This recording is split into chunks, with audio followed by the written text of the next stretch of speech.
Ina ni Shaina ni Tura nilait si Tin Ubaldo, mami ni Tin may buwelta rin.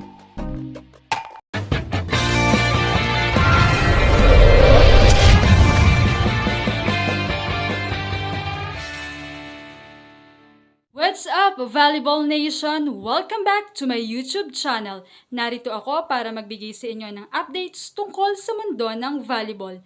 Pero bago yan, don't forget to subscribe and hit the notification bell para updated ka sa aking mga videos. Mukhang hindi karaniwang issue ngayon ang nagaganap sa UAAP dahil sa umanay nasangkot na ang mga ina ng players. Akala natin ay sa showbiz lang ito nangyayari, katulad ng mga ina ni na teen stars of this generation, Francine Diaz and Andrea Brillantes.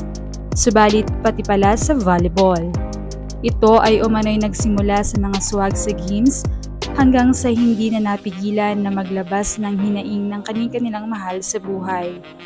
Kamakailan nga lamang ay naglaban ng Adamson at FEU at talaga namang kagaya rin ng ibang games na intense, ay intense din syempre ang Adamson FEU match, even the past seasons. Syempre swag at sigawan from both teams. Kitang-kita nga ang angasan ni Ubaldo sa tuwing mapupuntusan nila ang Adamson, especially nang nadedepensahan nila si rookie captain Shaina ni Tura.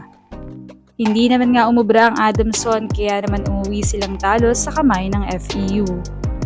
Ang buong akala naman ng mga fans and all ay hanggang doon na lamang ang ganoong bagay na swag, yabangan at sigawan.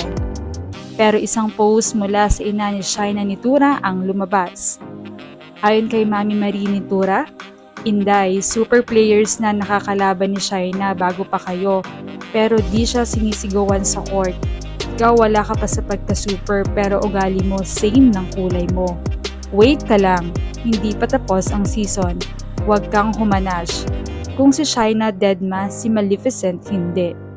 Umani naman ito ng samot-saring reaksyon dahil masyado naman daw sumobra ang ina ni Shaina. Racism malala, hindi maganda na pinatulan niya ito. Nag-post pa nga si reliable insider Mother Lily na kilala ring supporter ng FEU. Ayon dito, just do you teen, we got you. Deadman na sa mga racist na bashers. Alam niyo na kung sino kayo. I know magpo-flourish ang laro mo sa pro after UAAP. Do not let anyone dim your sparkle. Sa mga magulang na matatabil, iwasan niyo ang social media kasi anak niyo ang mababalikan dyan. Lalo yung mga feeling Maleficent. Biniro naman na ni Mudra yung post so next time magpakabait. Digital ang karma. Move on na tayo. Okay na ito. Hindi rin naman napigilan na magsalita ng ina ni Tin Ubaldo kung saan komento nito, hinahinay rin sa mga sinasabi dahil ina rin siya at nasasaktan din siya. Lalo pa nga itong umani ng komento sa mga netizens kung saan ayon sa mga ito, not a fan of Ubaldo pero sobrang below the belt yung comments nung nanay nung isa. Kung ayaw makipag-asaran sa sports, mag-trust na lang yung anak niya. Or better yet, pagsabihan muna niya yung daho na ate na tigilan ang pagtataray para hindi mabalikan yung isa. Nakakaloka yung sagutan ng mga mothers, hindi nakakaganda. May nabasa akong comment sa FB ata yun, sabi, kala mo raw magaling at may future sa pro si Tin. Sa ganyang tangkad at galing na setter, sigurado pag-aagawan yan. I don't really like Tin at first, especially with UST games. Pero when I watch her, there's something in her na instead of inis, hahanga ka sa kanya as a player. It's fun to watch this kind of player inside the court kasi aminin we don't see this every time. Bakit kasi nakikisali ang magulang? Laro lang yan. Off-court, mababait yan sa isa't isa. Kawawa ang anak nyo pag nakisali kayo sa ganyang kababaw na dahilan. Pinalala lang ni Maleficent ang drama imbes kahapon itapos na.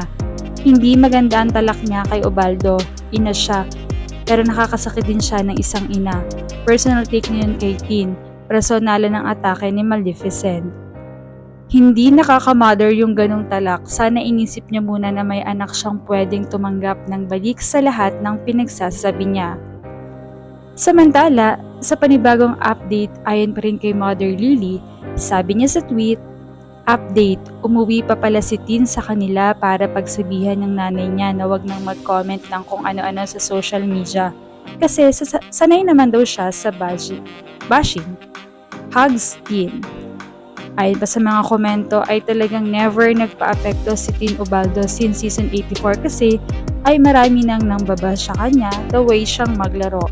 At gayon din ay napupuna ang kulay niya na maling-mali naman dahil pinepersonal at syempre ay nakakababa din yon ng confidence.